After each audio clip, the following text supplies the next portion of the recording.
The second episode of Undead Unluck starts off with Fuko. Recapping what happened last episode, she explains how her ability gets other people killed.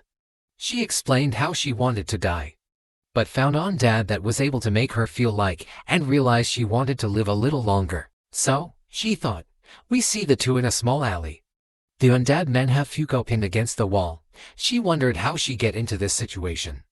The undead explains, if a kiss managed to summon a meteorite to obliterate him, that doing the nasty with her will bring the highest chance for him to die. The undead man wants to jump on the theory while it's hot. As she grinds her teeth, thinking of a way to get out of this mess. She thinks that he thinks of her as only a tool. She didn't want her first time to be taken by some jerk. She thinks hard and to try to come up with an excuse. Then she realized maybe it's her lick ability that really activates the effectiveness of her ability. She explained she had her uncle once that she kissed, but he only sprained his ankle, and then 3 years later, he passed away. She thinks because the connection between them wasn't so strong, that his unluck wasn't that bad. She then explained if the man tried to force her into anything that she would hate him, concluding that her unluck ability wouldn't be as effective as before, making him lose a proper chance of death. He walks away and says simple he just can't let her die until it happens. She is confused not knowing what the man meant when he said until it happens. He tells her, follow me as she follows. We shift to a scene as she is surprised he taken her to his armory. He explained that he set up armories like that all across the world. He did so to fight to people that came looking for them the other day. He turns around and said let's get cracking. We then see Fuko all suited up with the best armor. He explained how the armor was bulletproof, stab-proof and resistant to chemicals. She asks, what is this for? As he explained for the people that they fought the other day. She asked who was those guys. He answered they're an organization that polices and identify mysteries like themselves. The undead man is sure that a second group is going to come after them today. Fuko assumed her ability scared those guys off, but the undead man informs her that they have some strong guys on their side as well. He explained how the enemy may know their strengths and weaknesses, while they are clueless of theirs. He figured the best option is just to run. He explained 50 years ago the negators caught him and kept him in a lab for the next 10 years. Fuko is surprised. He said, 50 years ago. She wonders how old he actually is. He wondered what would happen when they caught her. He proceeds to tell her that they may do experiments to find out the rules to her ability. She freaks out when he said that. They may even cut off her finger to see if her ability would work, even if it's detached. Tears are bursting through her eyes. As she don't want to experience that, she freaks out and says we have to get out of here. We shift all the pair riding a motorcycle on the highway. We see a cool looking intro. As they ride along, she wonders where are they going and do we have a place in mind? As he answers that he's just going to keep running, she thinks if that's all they're going to do, they are bound to be caught. She already feels like a liability. She doesn't want him to get captured like last time. He pats her head and tells her until she falls in love with him, he isn't going to let her die. In embarrassment, she says, you haven't given up on that yet. She tells him she isn't going to fall in love with him as he says yes, she is, since she's a pushover. A crack in the skies appears above their head. He clutches his sword looking into the sky. He stand on his motorcycle. Cool scene might I say. She asked, what is that? And he explained that's how they travel. The people that caught him 50 years appeared just like that. 2 balls of light burst out of the crack in the sky. As she screamed, something coming, a giant machine came and threw a punch directly at them. The undead man said, it's the Union. As the machine destroys the motorcycle, Fuko flies off and hits the ground, injured from what just happened. She looks towards the undead and see him pummeled into the ground. She runs towards him, calling out Andy. All of a sudden, she starts running backwards. She bumps into the man as the man is surprised that she is running out there in that condition. He asked, do you like him? She wonders who the man is. As she tries to get away, she realized her legs can't move. He tells his robot friend he captured her. As he replies, kill her. They only need to capture the immortal. He said he liked to chat with he and asked her many questions. She thought the man was just a goofball. Andy the undead regenerated and tries to strike the robot. Fuko cheered for him, but the robot clenches fix and Andy froze and fell to the ground. She is mad as she thinks the man with the blue hair froze Andy as he said it wasn't him. She grinds her teeth. Andy regenerates the rest of his body, but it's still frozen and laying on the ground. The machine hits Sam with a heavy punch, sending him flying. Machine proceeds to walk towards him and he realized he could move.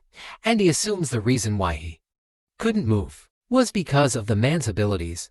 Fuko screams and tells Andy she can't move because of the man behind her. Andy reassures her that the man ability isn't affecting him. But he explains that to have restraining types of ability, he assumes the machine has the power to paralyze him, while the man has the power to control the person will.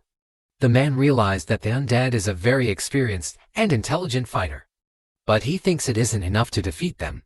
Andy walks up to the machine as the robot throws the first blow, as Andy realized he can move.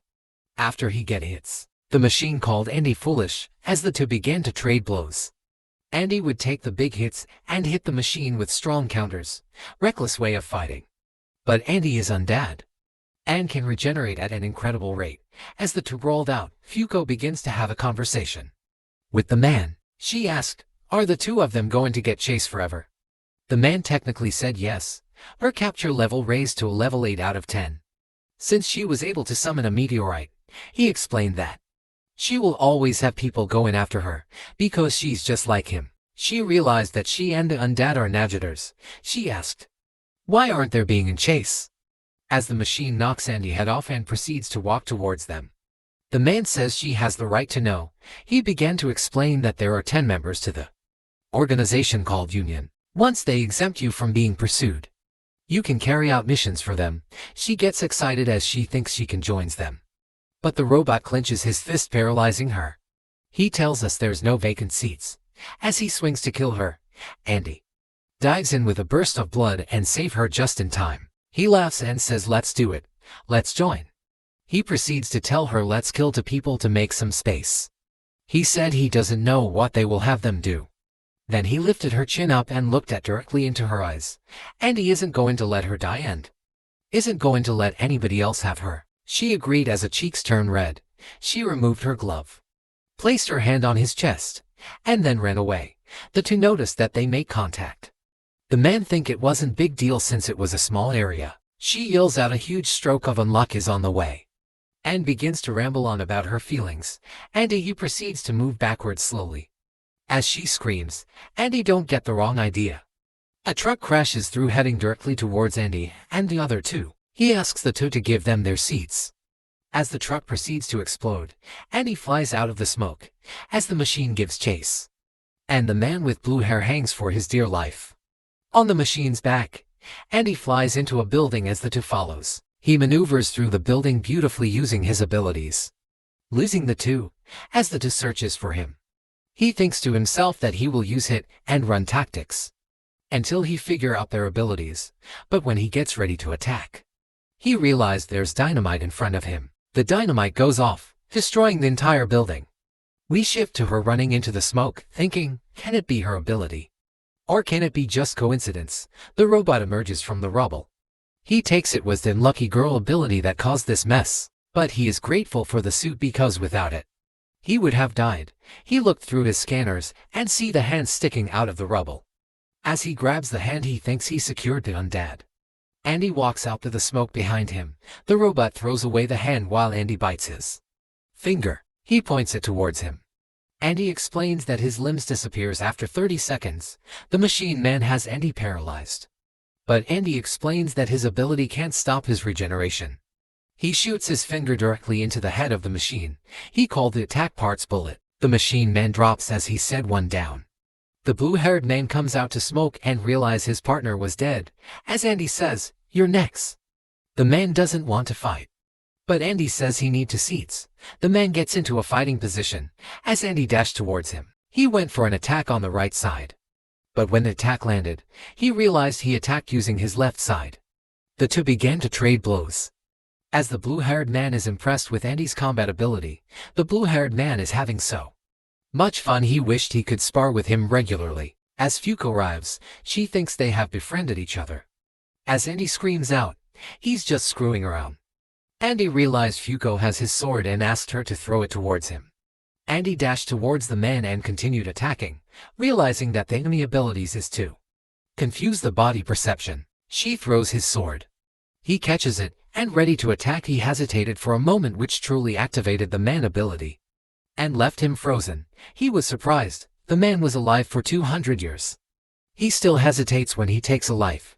As he speaks, Fuko tries to touch him, but he moves aside, dodging her. Andy is mad because now both of them is in his sights. She shed tears as all she wanted to do was help. The blue-haired men ask who's joining the team. As Andy says she is. He doesn't care what happens to him. They even ship him to alive. She is confused to why he would volunteer for this. As he says, she wouldn't last one day if they do experiment on her. Plus, he doesn't feel right hitting on the chick that isn't right in the head. She rambles as he tells her, don't worry. Even if she's an old grumpy hag, that he will make her fall in love with her one day. She looked up into the sky, upset that she really can't do nothing, as the blue man agrees and says let's get ready to leave. She screams out, wait. She tells the man to turn her on and give them 10 minutes. The man said he can't undo his technique, but she insists because she wants to do some X-rated things with the man. The blue-haired man is shocked. While Andy says that she hasn't fallen in love with him yet, she screams, shut up, as she was never able to experience any kind of romance in her life because of her body. But Andy is willing to sacrifice himself and his body and get hurt for her. She takes off her shirt and slams it to the ground. The two are surprised. She screamed, let's do it right now, even though it's her first time. She hopes the man gets to unlock that he needs to get the death that he's looking for. She is sorry that she couldn't do more for Andy. The blue-haired man burst into laughter, knowing that the two just met yesterday. The man laughs as he thinks splitting up the two would be a crime. The man then proposed an idea. He have them kill another member so they could have another open seat. He explained if they do, he'll put in a good word for them. He proceeds to tell him in 3 days, a member will go on a mission. The man would have on red tie with the emblem, as a crack appears to transport the man. He informs them that they may be hunted along the way. She is shocked that the man spared them. As Andy puts her clothes back on, he tells her he isn't rotten enough to bang a desperate chick. He tells her don't ever do it again, and she says it won't. He then tells her that their next destination is Russia. She says she doesn't have the passport, as he says they don't need one. They discuss their travel plans. Andy asked how old are you? She says, 18. He laughs and says you're legal enough to drink over there. That is how episode 2 ends. Thank you for sticking by and watching this anime recap. Please like and subscribe to my channel or to my other channel. Thank you. Have a blessed day.